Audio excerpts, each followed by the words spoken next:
Salut les petits loups, nouvelle vidéo, voilà les vacances sont terminées, depuis lundi déjà, mais je me suis laissé un petit délai pour vous faire une nouvelle vidéo.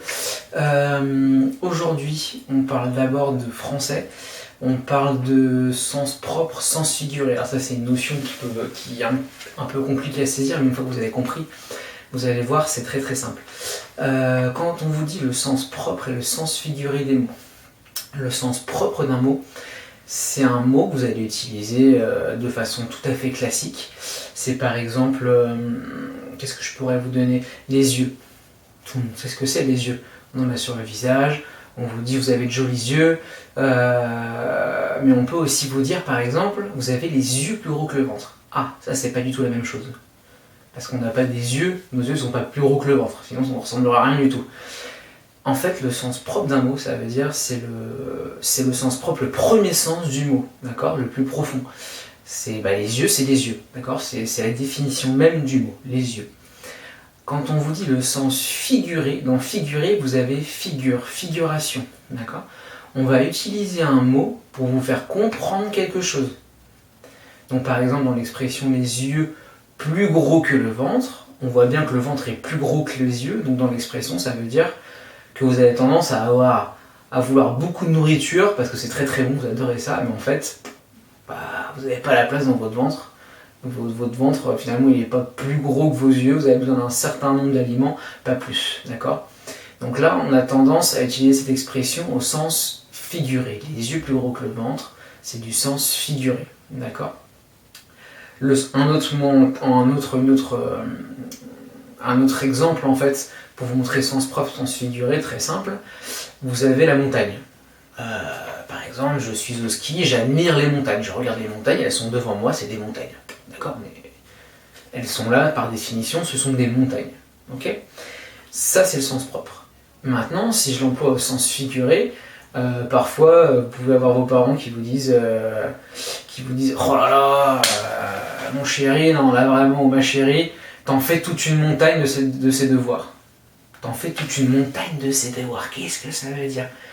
Mes devoirs représentent une montagne. Ah bah oui, ça figure quelque chose.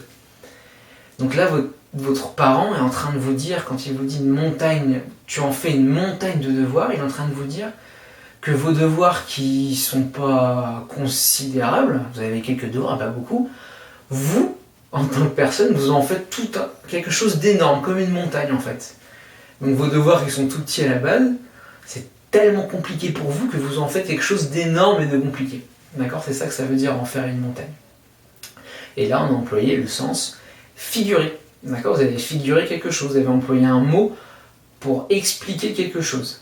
Et vous allez voir, il y en a plein des mots comme ça qu'on emploie au sens figuré. Il y en a énormément. Vous avez par exemple, et on le retrouve surtout dans les verbes très importants, dans les exercices que vous allez avoir, il y aura beaucoup de verbes. D'accord? Il y a des verbes qui ont des sens différents, on l'a vu, la polysémie des mots.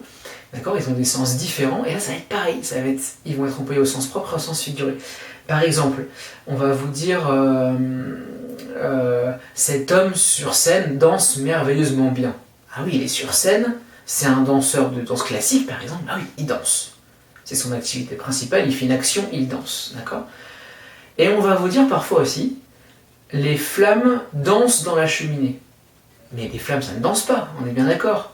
Pourtant, on emploie ce mot danser parce qu'en fait, le mouvement des flammes dans la cheminée vous fait penser à un danseur. D'accord? Vous avez figuré quelque chose, vous avez imaginé quelque chose à partir de ce verbe. D'accord? Et c'est très beau, hein, le sens figuré, on l'emploie beaucoup dans la poésie. D'accord? On utilise beaucoup, surtout les verbes figuratifs, dans la poésie. Pour vous faire comprendre des notions, ou pour vous faire réfléchir, vous faire imaginer des choses, d'accord? Voilà, donc très intéressant ce que vous allez étudier par là.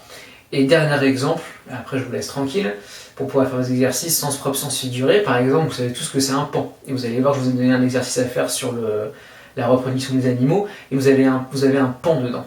Donc on vous dit, le pan a une queue merveilleuse, il peut la déployer, ça fait un beau plumage pour attirer les femelles, d'accord?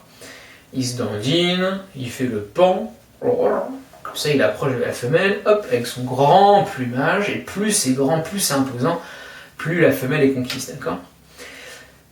Quand vous allez avoir un ami, parfois, vous allez avoir tendance, je sais pas, par exemple, vous avez des gens qui dans la rue se promènent en se dandinant, en montrant qu'ils sont beaux, qu'ils sont forts, etc. Et là, vous allez peut-être avoir un jour votre ami qui va vous dire, mais Victor, arrête de faire le pan. Alors moi, je vais me dire, mais arrête de faire le pan, mais qu'est-ce qu'il veut me dire là? Eh ben cet ami, il veut tout simplement vous dire que vous êtes en train de parader comme un pan, que vous montrez fier, beau, etc. pour attirer plein de femmes, d'accord? Et il va vous dire, non mais là, faut que tu arrêtes de faire le pan. T'as pas du tout un beau plumage, ça sert à rien, d'accord? Expression, faire le pan au sens figuré, n'est pas faire le pan au sens propre. Au sens propre, faire le pan, c'est montrer son beau plumage pour attirer les femelles. Faire le pan pour un homme, c'est plutôt péjoratif, c'est du sens figuré, c'est montrer que là, c'est plutôt de la fierté à garder pour soi. Voilà les petits loulous, on se revoit pour une vidéo très bientôt, on parlera mathématiques notamment, on parlera géométrie avec les quadrilatères, on parlera des nombres décimaux, vous verrez les nombres décimaux c'est très difficile à comprendre, donc je ferai plusieurs vidéos sur le sujet, et on fera d'autres vidéos en français aussi, on a encore plein de choses à voir ensemble, c'est top, je vous souhaite une bonne semaine, et bon courage donc, pour les jours à venir. Ciao, ciao.